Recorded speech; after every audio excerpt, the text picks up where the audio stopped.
In the first place, Galileo proposed that science, and remember, when he used the word science, he's not using it in the way we use it now, 400 or 500 years after him. He's at the beginning of modern science.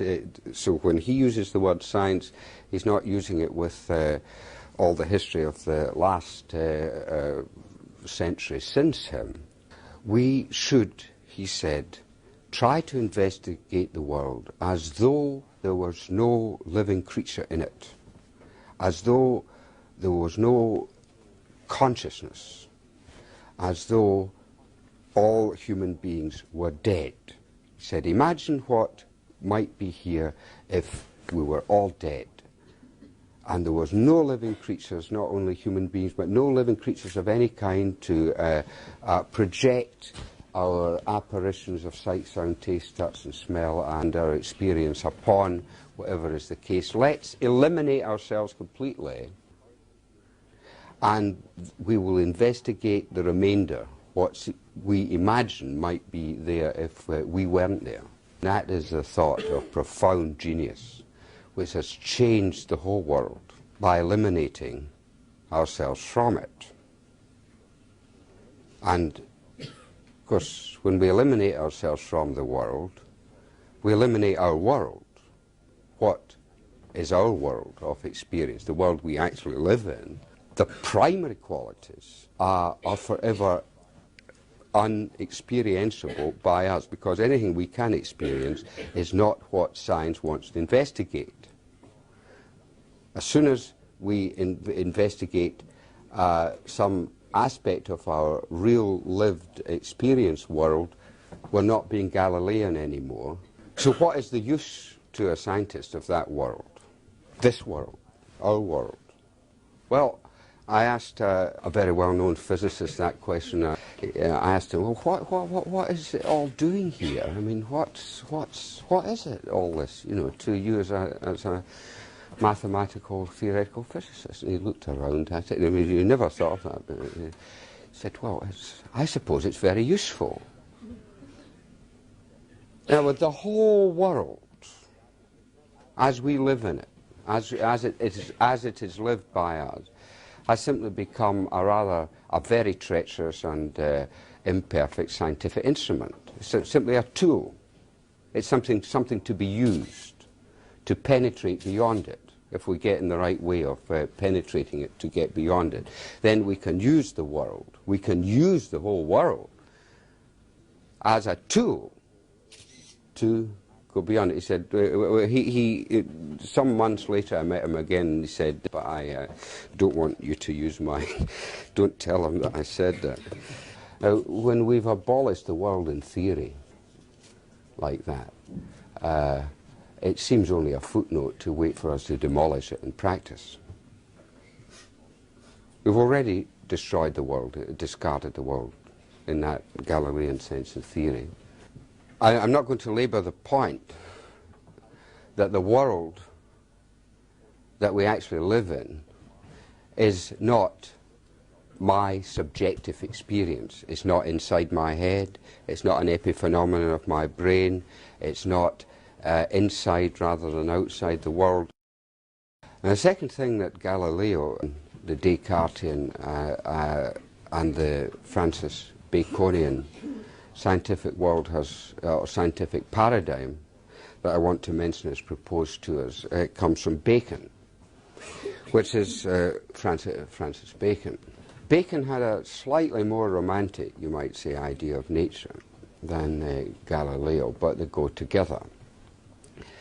He said, nature is a lady, nature is a woman. And the scientific project is to find out the secrets of nature. We are outside of nature. We're not inside. We're outside this woman, looking at her from the outside. And she is free and at large. We'll never find out her secrets by allowing her to remain free and at large. We have got to capture her, to constrain her, to vex her, and to torture her.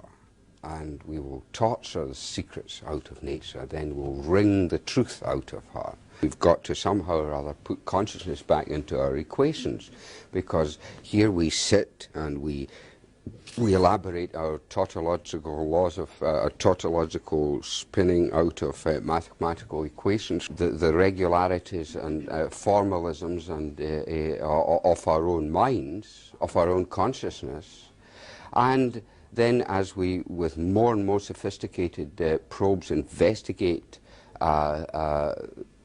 this physical world, certainly among the people who come to us as psychiatrists, as psychiatric patients, some of them have run in their lives to such a non-composable set of contradictory and paradoxical situations that this paradigm in their own experience has partially broken down, and without having dissolved totally and completely, and without them being able to integrate that realization with the life that they and we all have to live in our society as we find it.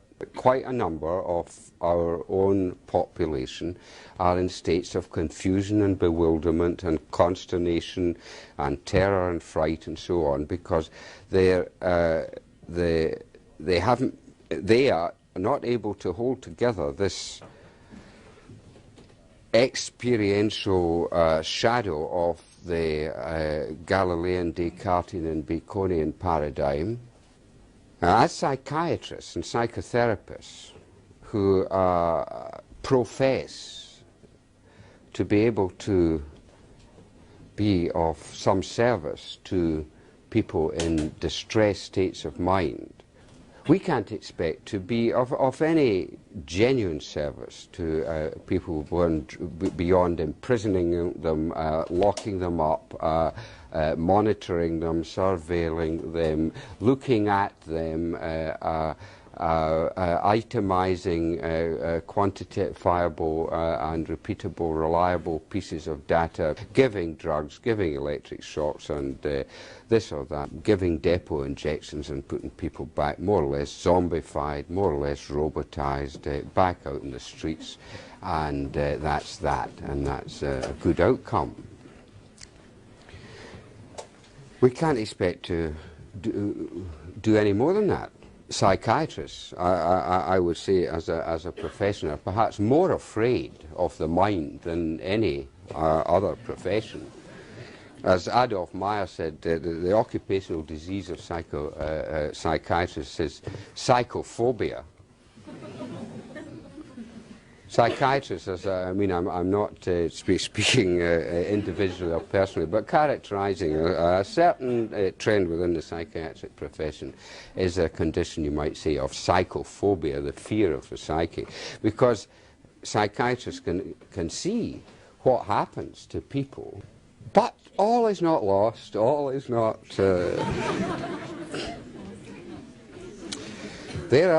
have been waiting for thousands of years. The still small voices of the world's sages with access to very simple procedures which are not excited or violent or alarming, or which are so simple that